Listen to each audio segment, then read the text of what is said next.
Okay, so in this episode of Lee and Ryan the Dealmaker, we are going to be talking about how to keep your staff motivated. Now, at the moment, you might be a one-man band or a one-woman band. Maybe you're spinning all of the plates and you are doing everything yourself.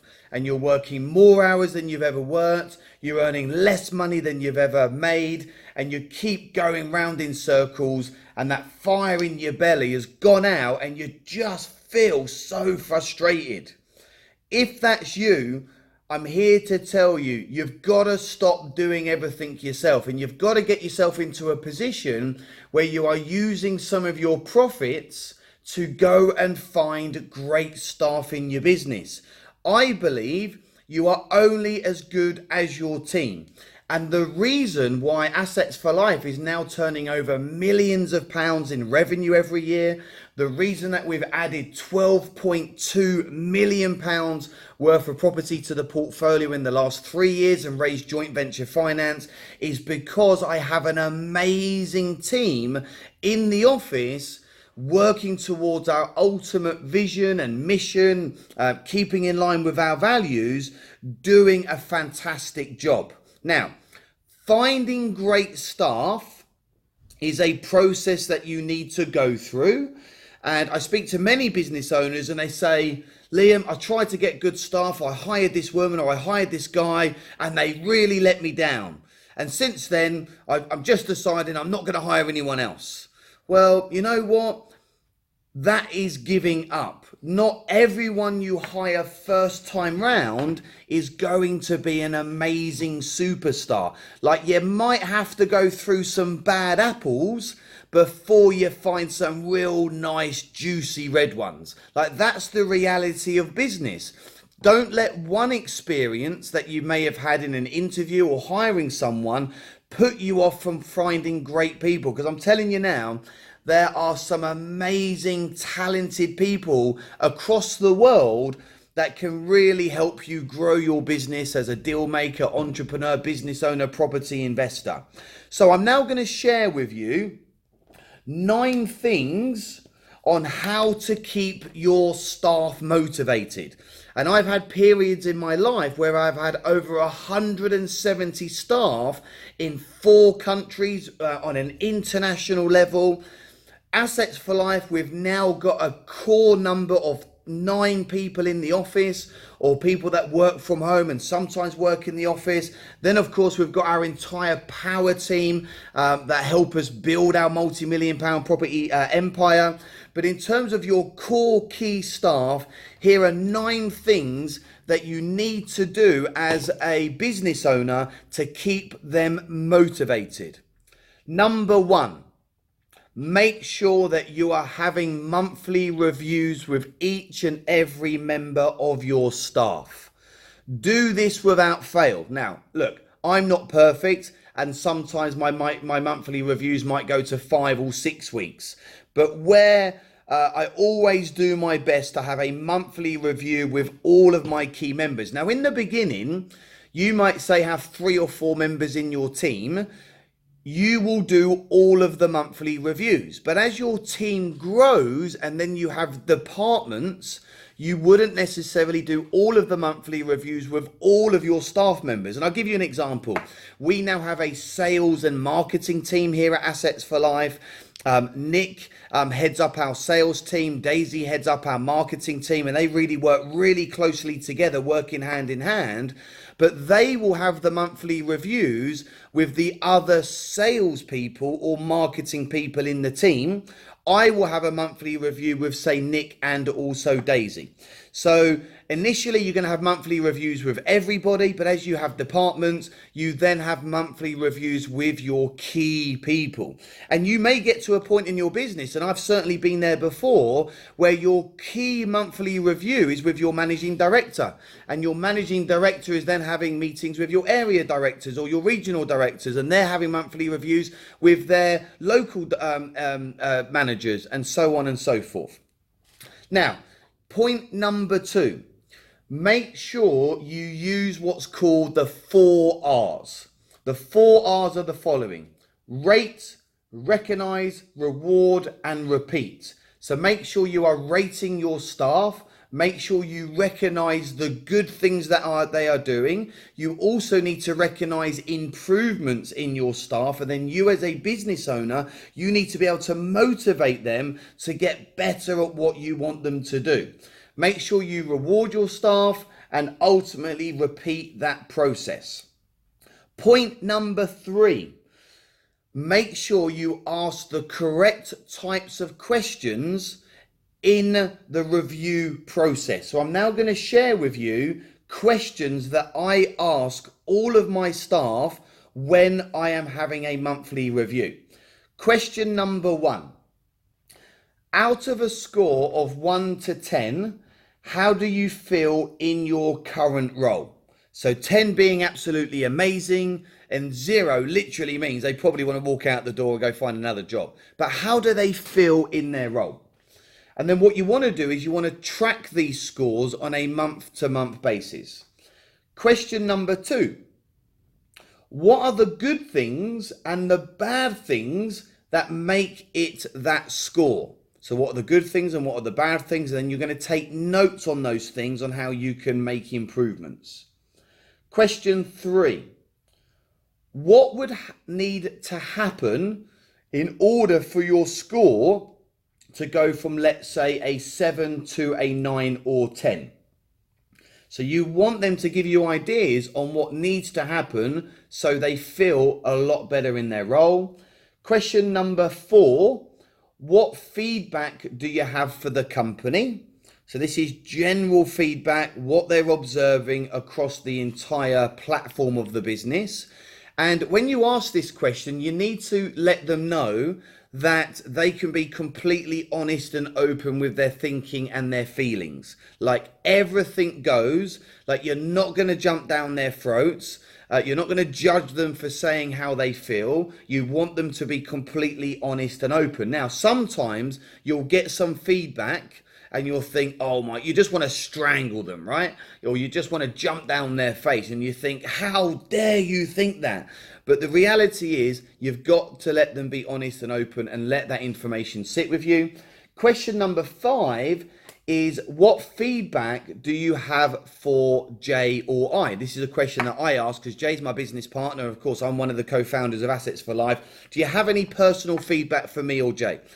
Could I be managing you better? How do you see me in my role? And again, at this point, you've got to let them be completely honest. And the next question, question 6, is it okay if I give you feedback? And of course, that's my opportunity to then give feedback to that member of staff. And what you're doing through this process, through asking these 6 key questions, is your information and fact finding. You're seeing how people feel. You're seeing the improvements that need to take place. And what's the most important thing, it is about implementation. So next point, point number 4. When you are dealing with your staff members, don't just give them a whole bunch of tasks to do. Yes, they need to have KPIs and metrics to work towards, but they do need to feel like they are their own boss. And this is something we promote at Assets for Life. They can build their own brand, their own vision. We want them to feel responsible. We want them to feel like they are managing their own part of the business, which they are. So we are encouraging our staff not to just be yes or no people. We want them to grow in themselves. We want them to be challenged, but we also want them to come up with the solution and the answer.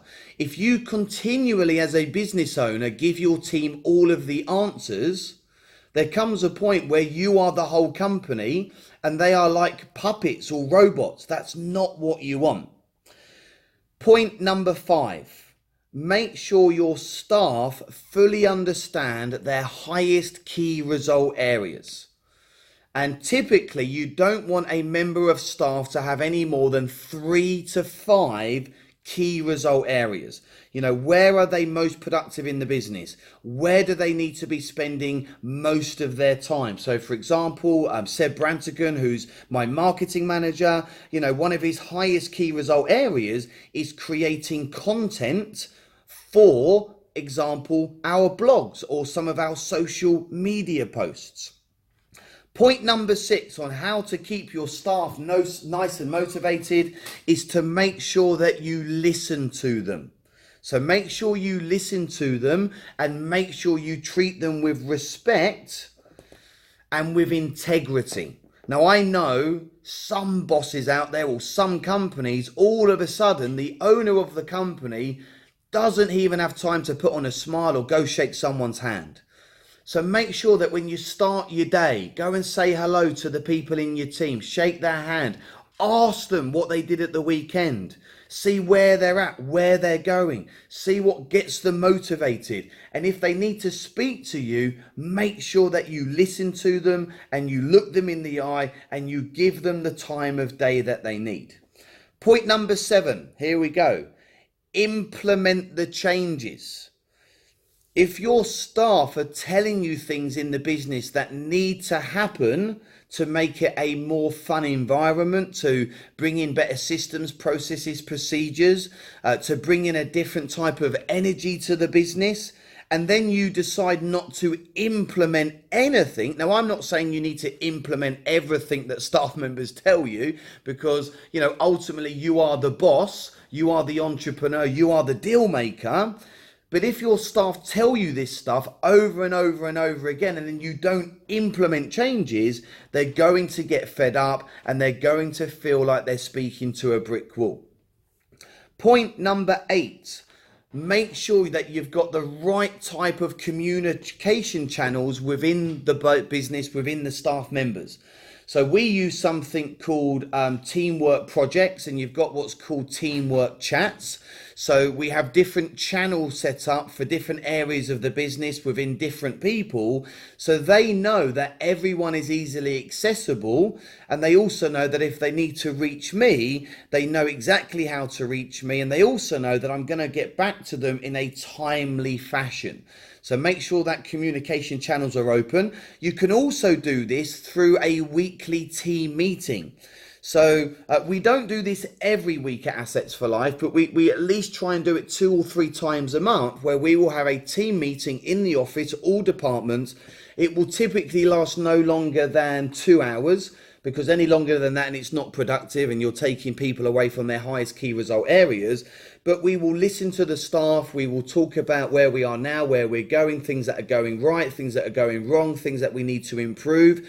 We certainly don't point fingers at Assets for Life. Yes, if someone has done something wrong, then we want them to take responsibility for it. If they continue to do that same thing wrong, then of course we need to have more serious words.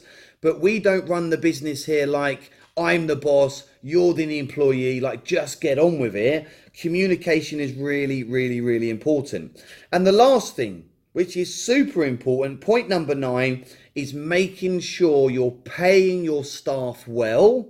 So you pay them well and you also give them incentives. You need to keep your team nice and motivated through incentives. So that could be weekly bonuses or monthly bonuses. That could be hit a target and you can finish at 2, 3, 4 o'clock on a Friday. You need to find out what motivates each staff member, because it's not always necessarily money. Money is a big motivator, but it might be that they come into work at 10 o'clock rather than 9 o'clock so they could take their kids to school. It might be that they want to go and have a little romantic night away with their loved ones. So find out what motivates your staff members and then give them what they want. Make sure you're doing company trips out. So we at Assets for Life, at least 4 or 5 times a year, we will go out as a company and we will, hang out together and really get to know each other on a much more personal, intimate level. So recently this year, we had a spa day at a 5-star luxury spa, the whole team. We had massages, jacuzzi, saunas, facials. We had a really, really nice lunch, and we had a really good time. We also had a night out recently with some of the staff members. We went for an Italian restaurant, and then we hit a couple of clubs, and everyone got a bit drunk and a bit merry. A few people got really, really done in through alcohol, which was quite funny. I don't drink personally myself, so I just stuck to the Red Bulls. But yeah, look, that is, taking the team out and really telling them that you appreciate what they do. So that is point number 9, which is incentives. When you find good staff, it is important to keep those staff members, because having a staff member leave or having to fire a staff member can literally cost you thousands, if not tens of thousands of pounds in revenue. Because to get someone else in to replace them, to get them up to that same level, can take many, many, many months. Many months indeed. So pay them well, treat them well, listen to them well, keep them in the team, keep them highly motivated. And by following these 9 points, you will build a killer team that are highly motivated to work for you, that treat it like it's their own business, and they will go above and beyond for you time and time again. I hope you found this podcast useful. I love business. I love property. I love to work with people just like you. So stay tuned for more podcasts. There's lots more coming. Take care, everyone.